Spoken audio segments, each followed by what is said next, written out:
Good morning, I'm Angelo Castro III. I'm Angela and we are the Castro. Welcome to another episode of Brunch. It's a Wednesday morning, gloomy, mabagyo. A lot of floods are happening all over the nation sa mga kababayan natin in the far south. Our prayers are with you. Malalampasan din natin to. Yes, kanina nga na nagmo-monitor tayo ng mga situations dyan sa Albay, sa Quezon, saan pa? Sa Isabela, sa Naga, most especially. Naku, yung mga, ang dami nating mga kababayan doon.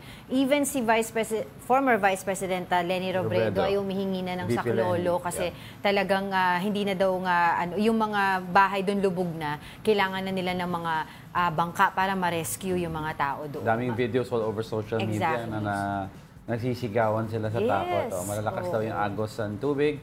Madaming pa tayong pag-uusapan today. A lot of things happening aside from the storm, the bagyo. You have the hearings sa Senate. You also have the hearings sa lower house. We're serving you news in a countdown. All that before your second cup of coffee. This is Brunch.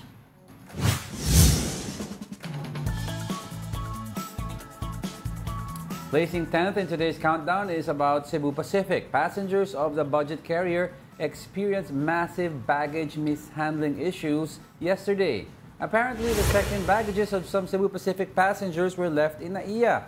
That's why they had to wait until over 24 hours to claim their bags. Cebu Pacific has apologized for the incident. They explained that they experienced technical problems in NAIA, like conveyor belt issues. The airline said this incident highlights the need to upgrade NAIA's aging infrastructure.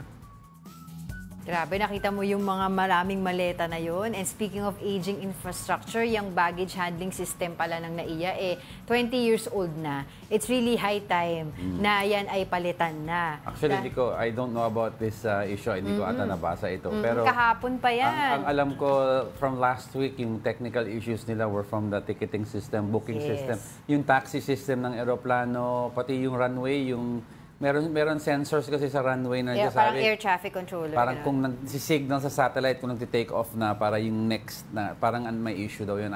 Yun, nakaschedule ko, alam ko ayusin yun. Pero pati ito, yung baggage baggage handling system. Nung October 18 pa daw talaga medyo nag-glitch na yan. So, hopefully nga, sabi nga naman nila nakapag-order na sila ng ipapalit dyan. And hopefully, kasi ang hirap kaya yun, no? Nandun ka na sa destination mo, tapos yung bagahe mo may iwan pa dun sa'yo. Di ba minsan, 2-3 araw bago mo pa makuha yun. Kaya napaka-hassle niyan sa mga kababayan natin. Pero wag mag-bashing muna. Kasi alam mo naman, yung mga baggage issues, hindi naman lang sa Pilipinas po nangyayari yan.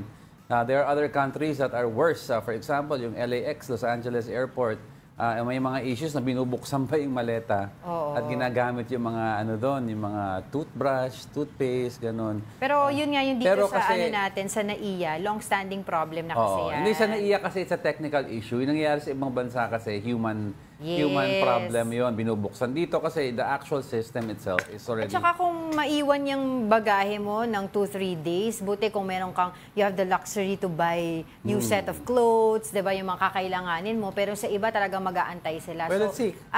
Makipag-coordinate sila sa mga airlines, specifically itong ang Cebu Pacific, para maayos makuha nila yung mga bagahe. Well, let's see, kasi may mga consortium na pumapasok na. Yes. Let's see what yung NAIA infrastructure. Let's see kung anong up to where yung modernization plans nila. Let's see kung mag-improve. Sinabi naman nila, everything will improve drastically. Yun ang message nila. So, yan. Exciting naman sana. Sana maayos na. Alright, sige. Bigyan na po namin kayo ng update tungkol naman dito sa bagyong Christine.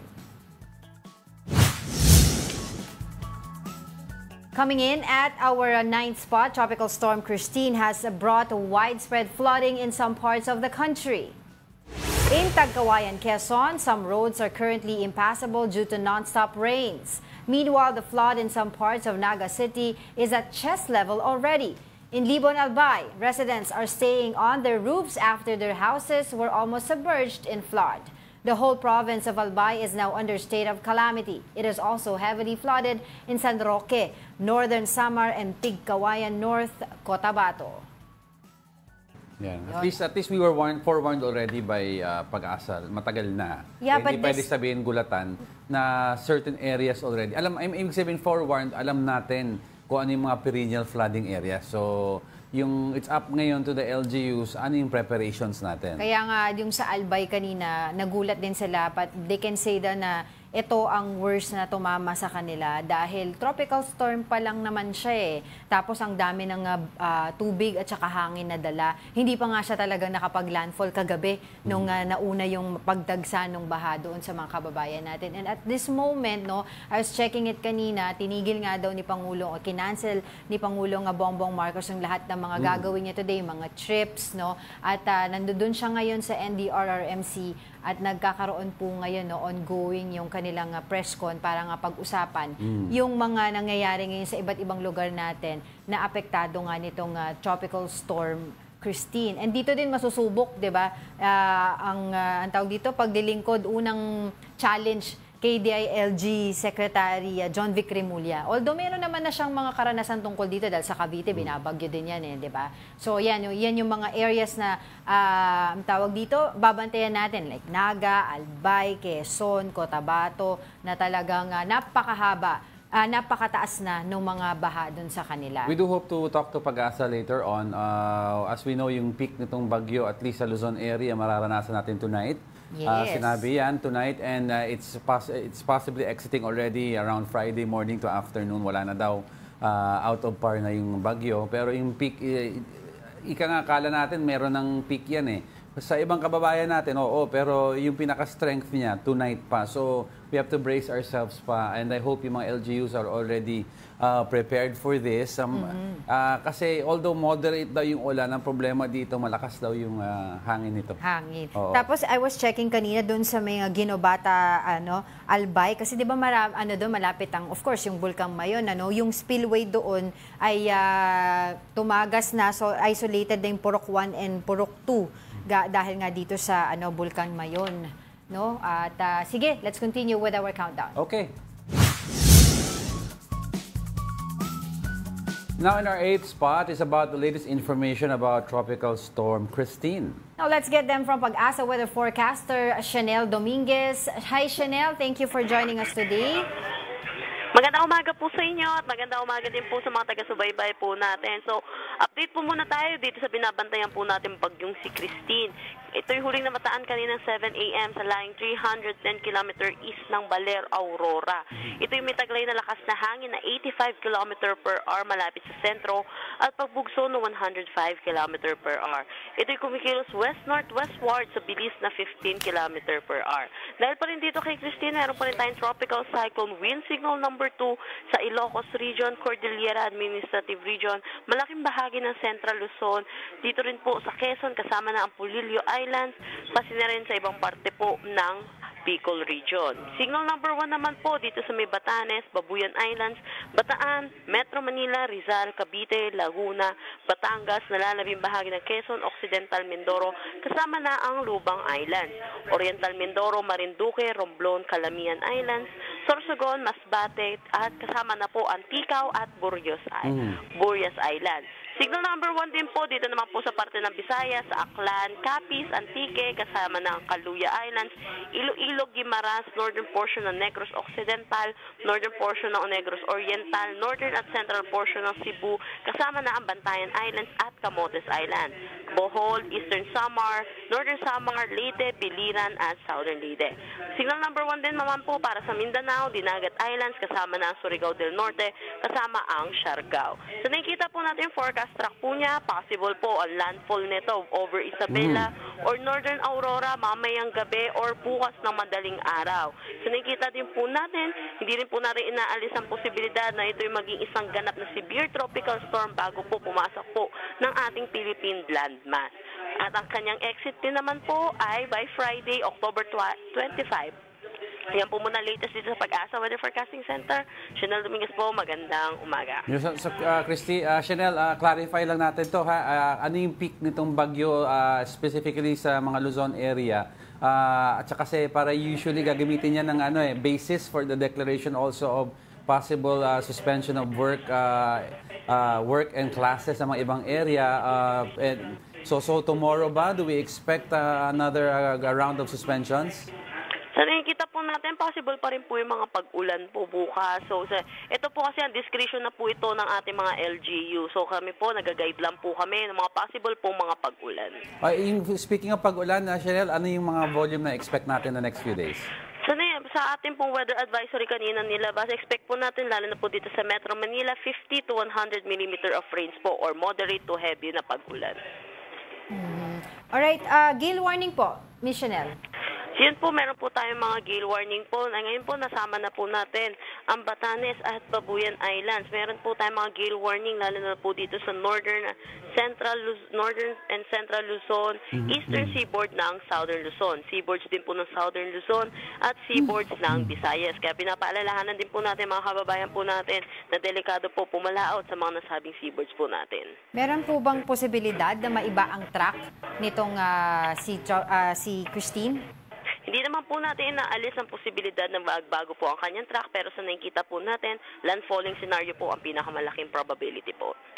Alright. Are we monitoring any other weather disturbances as of the moment? Sa ngayon po, wala naman na po tayo na minamonitor. Alright, maraming salamat po sa inyo, Pag-asa Weather Forecaster, Chanel Dominguez. Yeah, so tonight or tomorrow morning ang peak, and then sa Friday, exit na siya. Okay, classes and government office work are suspended today in some parts of the country due to the wrath of Tropical Storm Christine. The palace has suspended classes and work in government offices in the entire island of Luzon. Classes in all levels are also suspended in the towns of Abra, De Ilog, Calintaan, Look, Lubang, Magsaysay, as well as Mamburao, Paluan, Rizal, San Jose, and Santa Cruz in Occidental Mindoro. The local governments of Cebu City and Lapu-Lapu City have also declared suspension of classes in all levels. Yan. O, kasi di ba yesterday medyo may mga late na nag-declare. Yeah, Specifically dito sa Metro Manila. Last minute. Kaya nung kinagabihan pa lang kinabihan kahapon, nagsabi na sila na magsususpend na sila for today's classes. Yeah, CDILG Secretary recommended that the entire Luzon na ipasok sa suspension. Tsaka, pero for mga private offices daw, discretion pa rin daw ng kanilang mga administration sa loob kung magsususpend ng work in these areas. Pero yung mga obvious reasons na daw na kung flooded na yung area, you don't need to go to work anymore for your safety. Exactly. So anyway, balikan natin of course yung mga situation dyan sa iba't ibang panig ng ating bansa na apektado nga nitong bagyong Christine. Diba kagabi pa lang ay talagang sinalanta na sila ng bagyo dyan sa Albay at saka specifically also sa Maynaga. Hanggang dibdib na yung kanilang tubig baha dyan. And then there were areas na tinatangay pa yung mga bahay, no? Tapos yung mga kababayan natin, nasa tuktok na sila ng mga bubong nila. So yung iba, nahihirapan pa puntahan. Specifically yung sinasabi nga ni former Vice President Leni Robredo na humingi siya ng tulong, 'di ba, ng iba pang rescue. Kasi sinasabi din ng NDRRMC, hindi sila makapasok doon sa mga areas na yon. Alright, sige. Tingnan natin ito pa. Some parts of the Quezon Province are under signal number 2. Let's get the latest on the ground with Quezon Governor Helen Tan on the line. Governor, thank you for joining us. Hi, good morning po. Morning. Governor, I would like to ask you, ano po mga bayan ang pinaka-apektado right now? Well, yung buong Quezon is affected, but ang heavily affected po natin yung bayan ng San Francisco, Catanawan, General Luna, Tagkawayan, Ginayangan, and then the Polillo Group of Islands.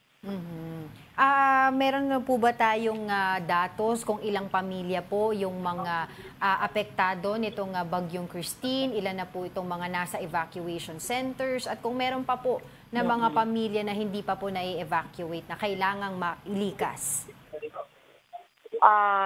As of 5 a.m. yung report namin, no? Meron na tayong nasa less than 2,500, no?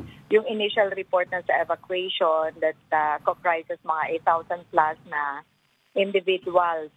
And then, still nasa evacuation pa rin sila kasi merong mga places tayo na moderate to heavy and light to heavy ang ulan. Meron lang isa kaming flooded area kaninang magdaling araw in Katanawan, nung bumaha sa 4-meter deep. Doon po tayo nag-rescue ng mga pamilya, no, na nakatira doon sa barangay F.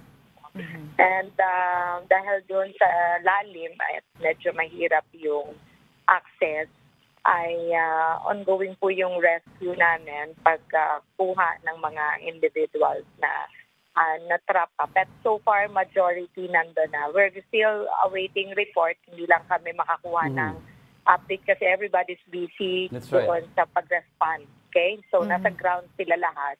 Kaya medyo mahirap. Plus, medyo mahirap also ang communication kasi walang kuryente. Right. At sa mga lugar niyan talagang, even without typhoon, maraming dead spots. No?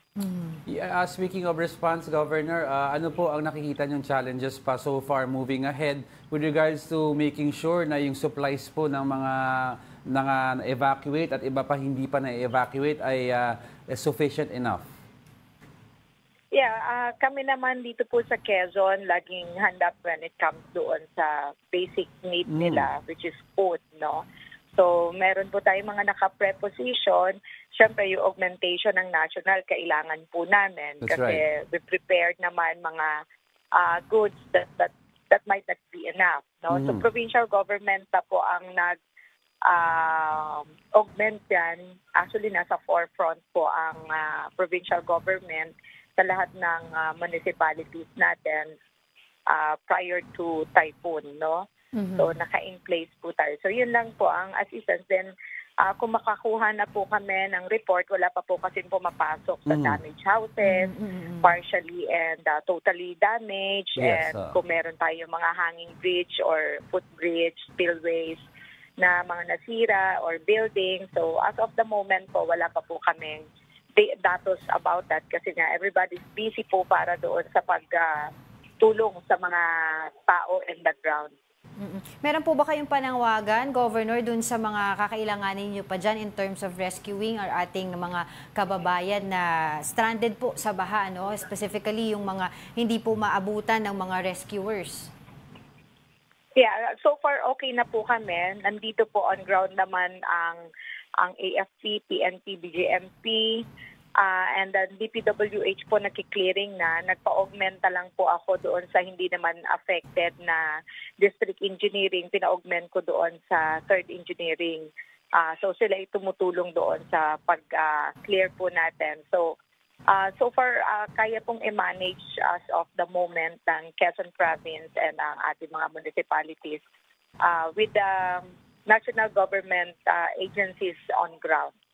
Yes, Gov, I'd like to ask lang about yung regarding yung medical supplies kasi ang DOH po nagtala po sila ng rise in cases, especially itong mga pagbabaha in leptospirosis. Yes, may mga prophylactic doses na pa po kayong ready? Or do you need some more from... go ahead, Gov. Naka-coordinate po kami sa DOH but we have our medicines, no? Ready po kami doon sa prophylaxis. Alam na po ng Provincial Health Office namin and the Municipal Health Office para doon po sa pagbibigay ng mga nabaha, no, ng prophylaxis natin. But in close coordination naman po kasi may PIDOHO po dito ang DOH for that medicine. Okay. So kung sakali pong kulangin. Sige po, patuloy po kami makikipag-ugnayan sa inyo. For the meantime, ingat po kayo dyan at syempre pinagdadasal po natin yung ating mga kababayan dyan. Maraming salamat to Governor Helen Tan ng Quezon. Thank you. Okay. Doon sa mga ano natin, isingit ko lang ito na no, doon sa mga taga Bicol region, kausap ko po kasi si Ma'am Menchie Silvestre ng Alagang Kapatid Foundation. Ang Alagang Kapatid Foundation and MVP Manny Pangilinan Corporate Social Responsibility or CSR Council will be sending initial help doon po sa Bicol region. All right. Okay. All right, coming up. Presidential son Sandro Marcos speaks up against Vice President Sara Duterte, saying she has crossed the line. And the hearing of the House Quad Committee on the drug war pushes through without former President Rodrigo Duterte. Nagagalit na si anak. And we are just getting started, mga kapatid. More of our top 10 news when brunch returns. Keep it here on One News.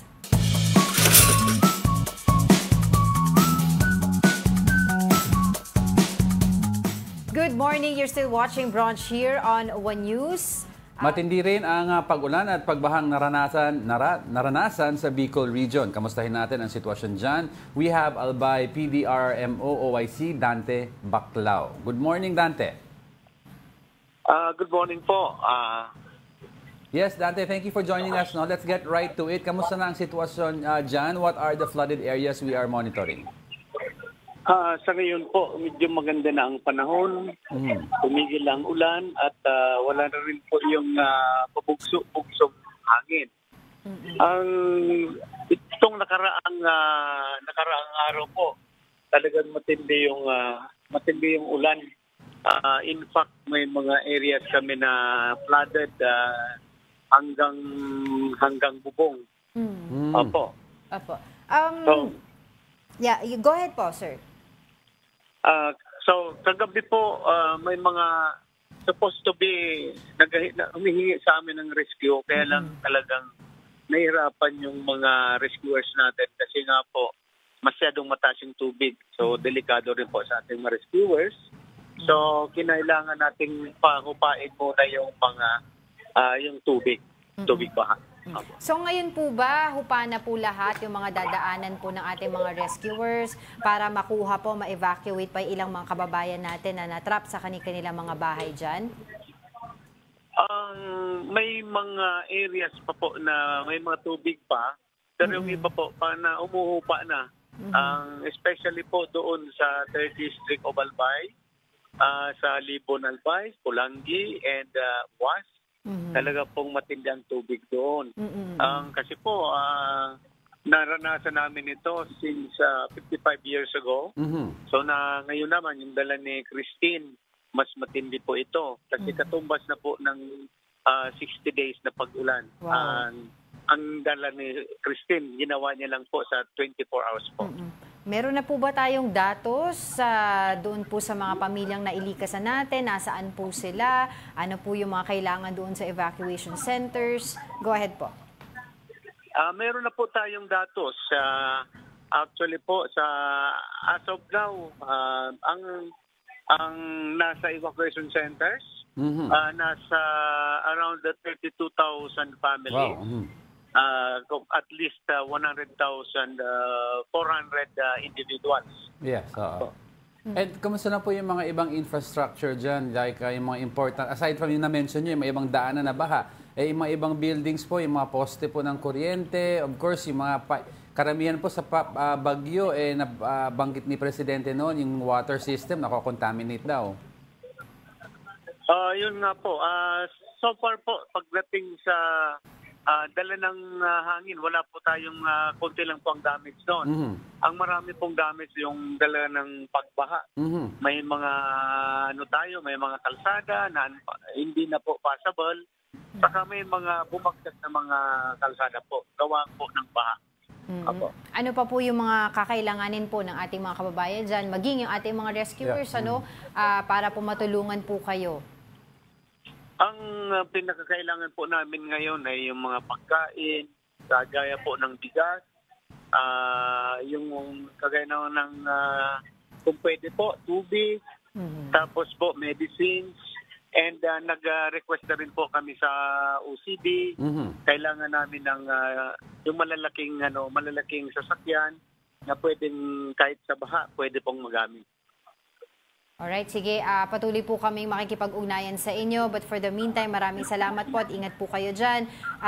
Dante Baclao o Balcao, OIC of Albay PDRRMO. Salamat din po. Alright, let's continue with our countdown.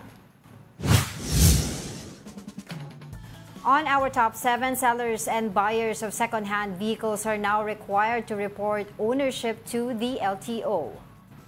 Under a new administrative order, sellers must submit several documents. These include official receipt, certificate of registration, and deed of sale.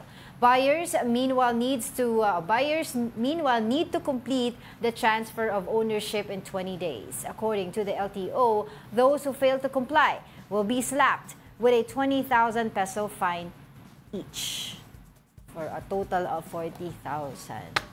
Yan ang ating mga...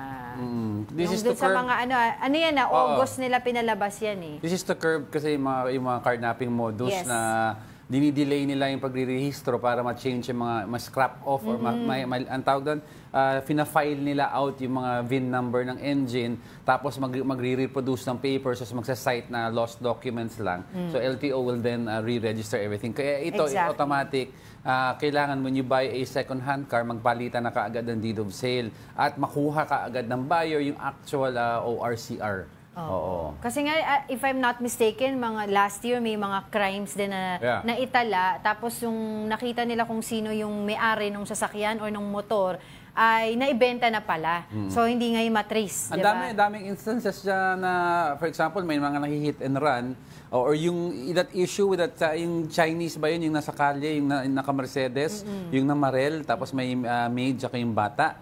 Diba, hinabol nila, trinace nila yung car, yung pala, the Chinese who bought the car, hindi pa i-transfer sa pangalan niya. So, ang unang na ping or na red flag, yung owner, at sabi niya, ay, hindi na, nabenta na yan. Oo. Kaya lang, ang ini-issue ng iba dito, napakalaki daw ng fine, at saka parang kulang sa oras yung, yung announcement nito. Oo. Okay. Alam naman natin ang hirap mag-transfer. It takes ang daming balikan. Daming gagawing proseso. Daming proseso, balikan, daming clearances na kailangan. So, dapat mas mahaba ang lead time nila for this. Tsaka ang tanong dyan kung retroactive ba yan? Kasi August itong statement nila to, ni-release nila. Yung mga dati bang nagkaroon ng buy and sell. Na hindi pa natatransfer. Oo, diba? Alright, sige, let's move on.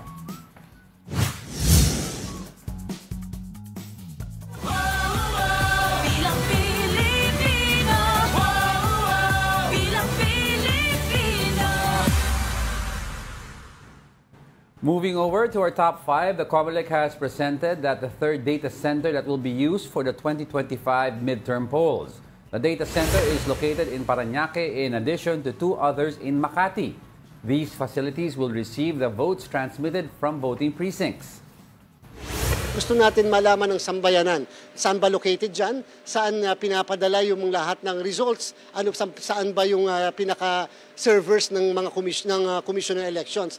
Kasi dati-dati bigla nila magtataka, bakit meron sa Parañaque? Ano yung nasa Parañaque? Ano yung nandito sa Makati? Ngayon, 3 po ang ating data centers. Meanwhile, the poll body is calling on candidates to register their social media platforms. This is part of their monitoring strategy during the campaign period. Ang takot lang, yung mga magwawalang hiya, yung mga, alam na natin, aabuso, lalo na't medyo meron silang pera o kaya dahil sa may kakayanan sila, kung i-disqualify kaya namin kayo.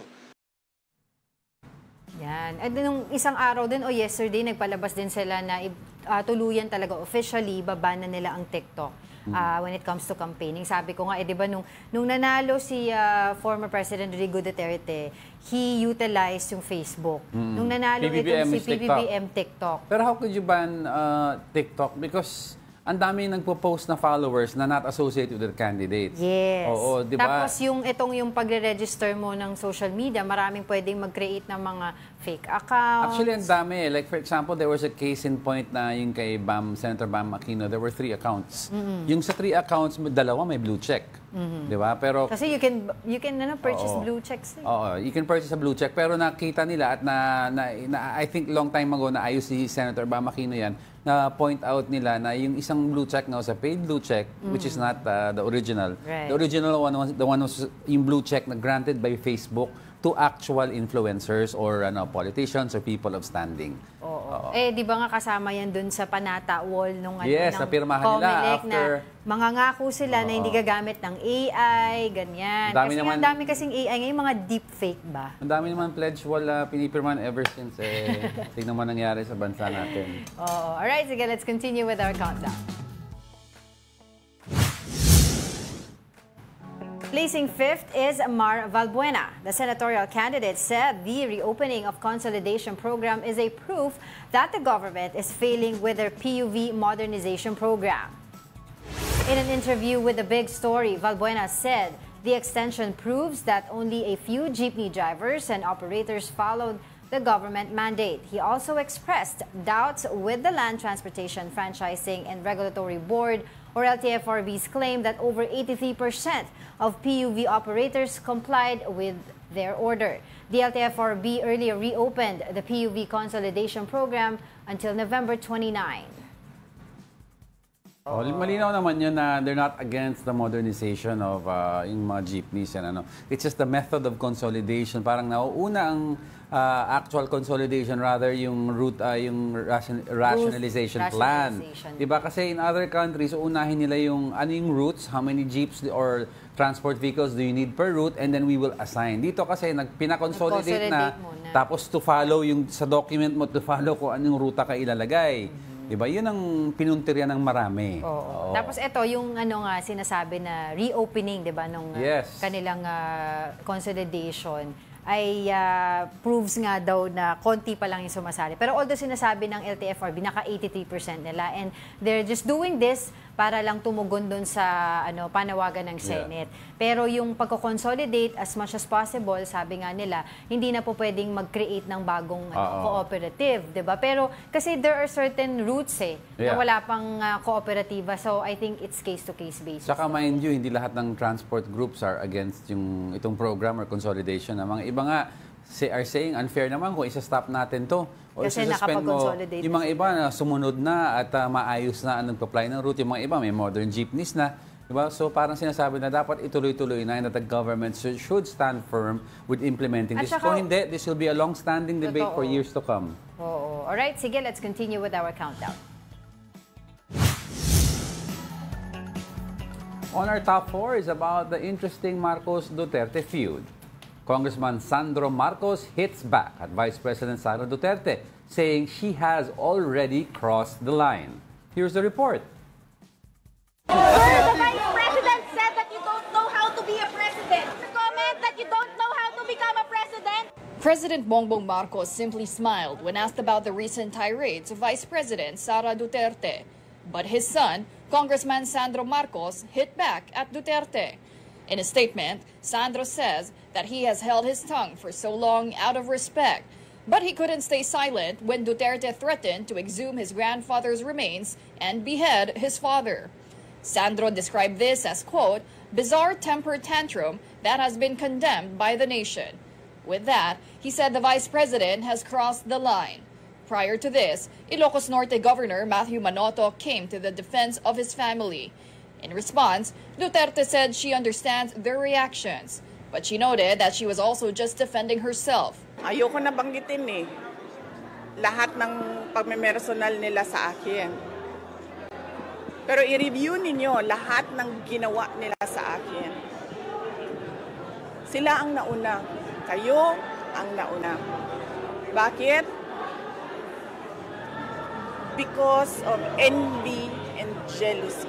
Duterte added that she texted Senator Amy Marcos after her press conference last week, but she was cold, malamig. And then meron siyang sinabihan ng common friend namin na naiinis siya sa akin at kay BBM. And then sinabihan ko yung common friend namin, sabihin mo sa kanya, huwag siya mainis sa akin at kay BBM. Mainis siya kay Lisa at kay Martin. But what can you expect kung maging cold siya sa'yo? Naririto na ako Diba? I mean, you cannot take it against a daughter or a son to be angry pag yung tatay mo at kapatid mo ininsulto. And we all know naman si Senator Amy Marcos kung gaano niya kamahal yung tatay niya That's why I think this actually, is one of the reasons she did Congressman this. Sandro rightfully put it when saying you threaten to exhume the body of a former president and you threaten to behead a current president all in one statement. Do you imagine? Diba? Coming from a vice president of a country which is supposed to be one of the highest positions of the land. And to think, for context, di ba, ang pamilyang Duterte under President Rodrigo Duterte noong 2016, sila ang nagpalibing sa libingan ng mga bayani dito kay late President Ferdinand Marcos Sr. At ang daming ang critics, di ba? Madaming mga pumalag, very controversial yung ginawang yun. And right now, yung kanilang relationship talaga ay turned sour, ika. Because of politics. Because of politics. Papatayan sa politika. At naghamunan pa, that same ambush interview, hinamon din ni dahil nga sinabi nga yung kung may problema siya mentally, ganyan, sabi niya, willing siya magpa-check at magpa-drug hair follicle test daw dapat. Actually, last night, may nakita rin akong balita na nagsimula na itong si Congressman, No, si Pulong Duterte. Tsaka si Baste. Kasama ba si Baste? Alam Ang ko si nakita ko Baste lang yata. si Pulong eh. Tapos hinahamon niya yung kanyang Pero yung picture- kalaban sa first district ng Davao na din hair follicle test. Parang kasi yung hair follicle test up to 3 months ang niyan ang tracing kung may drug sa system mo. Kasi kung blood test parang mag-cleansing ka lang for a couple of weeks nawawala na eh. Pero kasabay diyan kailangan daw meron din yung Sabi din ng mga taga Congress yung mga nila yung mga young guns daw, pero according to Congressman Pulong young guns daw. Sabi nila ay sige magpapatest kami pero dapat accountability din. Sumagot din kayo dun sa mga issue na pinupukol sa inyo. 'Di ba? Historical for history reference lang si Pinoy inayang mag-test din ng sa psychiatric test. Kasi 'di ba sinabihan nila may daw sa utak si the late president. Ang importante diyan, napakaraming issues ng bayan natin. Yung bangayan nila yung ating iniintindi. Before we move on, paalala po, bumabagyo ngayon, may baha, may mga taong hindi pa makauwi sa bahay nila. Itigil nyo na yan ng mga kalokohan nyo. Sige, pumunta naman tayo sa iba pang issue today. Ranking third is Pastor Apollo Kibuloy. The Kingdom of Jesus Christ leader is now at the Senate to attend the hearing on his alleged crimes. This is the first time Kibuloy will attend the hearing and face his fierce critic, Senator Risa Ontiveros. The Senate will look into Kibuloy's alleged crimes, including sexual abuse and human trafficking. 5 other co-accused are also expected to attend today's Senate hearing. Yan, di ba? First time pagtutuos. First time natin makikita yung facial expressions ni Kibuloy when being confronted. Kasi by Senator Risa Ontiveros. And uunahin daw muna yung accusers as much as possible daw before they go to Kibuloy. Just for para yung accused will know ano ba yung kailangan isagot ko. Exactly. To refute these accusations sa hearing na ito. Dito nagsimula yan di ba? Ayaw niya umattend ng Senate hearing hanggang sa nagtago na siya, binibigyan siya ng show cause order, pinasight in contempt, deadma, nagtago, nagkaroon ng mga kaso, tapos search doon sa KOJC compound. And finally, we are here at this moment. Yung kanilang tapatan yan, ang aabangan natin. Wala na siya sa bangko. Actually, going to the Senate kanina, syempre, doon yung mga kanyang abogado and of course, yung mga police, escort. Kasi nga, nakakulong pa rin siya sa PNP Custodial Center and ginrant lang naman ng Regional Trial Court ng Pasig yung kanyang kumapermiso para makapag-attend ng Senate. At tinatanong siya ng mga reporters na ambush kung totoo ba yung mga allegations sa kanya. At syempre, isa lang ang sinagot niya. False. Of course naman, he's accused. Saka nakakita ang accused, aminin na kaagad. Unless may plea bargain deal, but don't go away. Pero ito hindi to false. Don't go away because we're not done yet. May dalawa pa tayo. Please stay with us.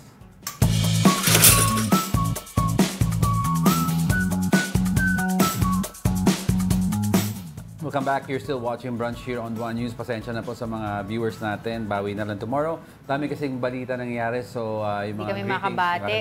Rest assured, babawi kami tomorrow. Kung may time. Right, let's go. Let's move on. Going straight to our second spot, Senate President Cheese Escudero says former President Rodrigo Duterte will attend their hearing on October 28. According to Escudero, Duterte confirmed his attendance to Senator Bato de la Rosa. The Senate President assured Duterte that he will be treated with courtesy during the proceedings. Siyempre, dahil dati siyang Pangulo, inaasahan ko na sa parte ng mga miyembro ng Senado, bibigyan siya ng karampatang paggalang. Hindi lamang bilang tao, hindi lamang bilang Pilipino, pero bilang dating Pangulo ng ating bansa. Senators Bato de la Rosa and Bongo are also expected to attend the drug war hearing. The two senators will be given the chance to ask questions and answer accusations. Marahil magandang pagkakataon din yan para mabigyan sila ng pagkakataon. Mabigay yung kanilang panig sa isyong ito. Dahil nga, bugso ng inter-chamber courtesy ay hindi nila kita kailangan dumalos. Well, granted naman that the former president or any president should be granted courtesy. Pero hindi ba dapat din lahat ng Pilipino na sa hearing or maybe sa Senate, sa Congress also have that courtesy of respect? Dahil you have to remember, ang Pangulo is the highest form of a servant sa bansang ito. He serves the entire Filipino nation because tayo ang nagbabayad sa kanya. So if you can grant the highest servant That courtesy, why can't all the lawmakers give equal respect to every Filipino that attend the hearing? Kaya maliit o malaking tao, dapat galangin nila. At hindi porket hindi nila gusto ang sagot, contempt. Buti nagiging ano na yung word of the day ang contempt. I'll cite yung contempt. Tapos ang sagot, hindi ko pa alala, Your Honor. Pero hindi, itong pag-attend nga niya former President Rodrigo Duterte na sinasabi, attend siya, it remains to be seen. Ika nga, yan din ang sinabi niya nung sa Congress, ito sasabihin niya sa Senate, and hindi pa natin... He may have confirmed, but the Duterte brand is known to be erratic with regards to confirmations. Until it's there, then we will believe. Pero para sa, ang dami nagsasabi na nauumay na sila dahil ang sagad na yung sa Congress We've heard all we wanted to hear already. Lahat ng info nandun. Ano pa ang gagawin ito? And inamin naman ni Senator Bato, ang initial response niya to, an initial reason niya for having this hearing is because gusto niya linawin ang name niya. So, there is no attempt to fact-find. There is no attempt to legislate. The attempt here is to clear the name. Dapat sa Court of Law ka na lang pumunta at wag mo aksayin ng pera ng taong bayan para maglinaw ng pangalan mo. Wag sa Senado. Exactly. Anong batas ang nila doon, di ba? Kasi in aid of legislation. Anong batas ang hindi pa naisip ng Kongreso na iisipin nyo? Exactly. So, speaking of Kongreso, ito po ating top 1 for today. Still remaining at the top spot is the war on drugs. A former police official revealed that he was forced to implicate former Senator Laila De Lima in illegal drugs. Meanwhile, a former NAPOCOM commissioner denied retired police officer Reina Garma's revelation about the reward system during the drug war. Here's the report. Retired Colonel Jovi Espinido attended the House Squad Committee hearing yesterday. After so many years, he faced former Senator Laila De Lima again. Recall that Espinido previously implicated De Lima in the believed drug trade. And in front of her, Espinido retracted his statements against De Lima and revealed that he was only forced to implicate her.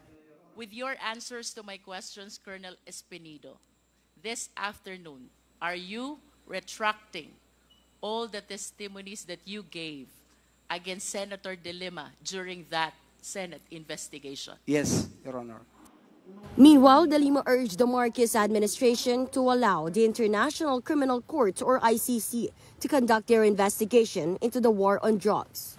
Hindi pa tayo miyembro ng ICC na ilahad na natin sa batas na yan na kung sakali may international body na nag-iimbestiga ng crimes against humanity, maaari nating isurrender o i-extradite sa international body na katulad ng ICC. Sarili na po nating batas ang nagsasabi na kailangan natin makipag-ugnayan sa ICC. Also in the same committee hearing, former NAPOCOM Commissioner Edelberto Leonardo denied the so-called Davao model wherein police can earn money for every alleged drug personality they kill. However, he admitted that it existed as a plan. It was just a plan. It did not materialize, Mr. Chair. Maglalagay po ng isang officer sa Luzon, maglalagay po ng tao niya, tapos sa Visayas, maglalagay din po ng tao to be led by isang officer din, at saka sa Mindanao. Leonardo said the plan was not implemented since there was a plan to count already. For News 5, Marian Enriquez, we are One News. Akala ko nga magkikita si si Senator Laila De Lima at si former President, now Congresswoman Gloria Macapagal Arroyo. Pero wala siya daw Pero for former Senator Laila De Lima and former Secretary Laila De Lima, this is one of the biggest days siguro sa buhay niya. Turnaround na no less than Colonel Espinido recanted and said, sinabihan ako na mag-usap-usap kami para idiin si Laila De Lima, Secretary. Even yung sister daw ni Kerwin Espinosa was also invited yesterday sa hearing. And she's also confirming that Senator Bato de la Rosa allegedly went to their house and parang pinapaalalahanan si Kerwin Espinosa dun sa mga plano nila that kailangan isa lang yung statement regarding kay Senator Laila De Lima, etc. So, kundi daw inipit nga sila yung Espinosa family. Sabi nga nila Espinosa, hindi ko man talaga kilala yun si Kerwin na as somebody big kasi parang ang usap-usapan, inamin naman ni Kerwin may pinagdaanan na masamang patch sa buhay si Kerwin Espinosa, naging addict. Inamin naman niya. Diba? Alam mo pag-addict, iba siguro ang ugali. Pero para sabihin na he is a drug lord, yan ang hindi daw totoo. Pero it's so funny, no? It's so ironic. Nung time na nagkakaroon ng hearing against Senator Laila de Lima, dinidiin siya na kakampi ng mga drug lords. Sabi nila, dahil dito sa statement ni Kerwin Espinosa, pinaniwalaan nila. Right now that he recanted, and Huwag daw paniwalaan. Naniniwala kayo sa addict, sa kriminal. So, noong una, I remember si Villanel Bato pa siya noon. Ang dami na nagsasabi na drug lord siya. Dami ng testigo. Siyempre, paniniwalaan natin dahil may direct may direct transaction. Huwag paniwalaan. So, ewan ko na lang. But talagang anyway, nahihilo ako sa inyo. Abangan niyo po, no, kasi nga ongoing po ngayon yung Senate inquiry or Senate hearing na nandoon po ngayon si Pastor Apollo Kibuloy regarding dito sa sexual abuse, human trafficking cases niya.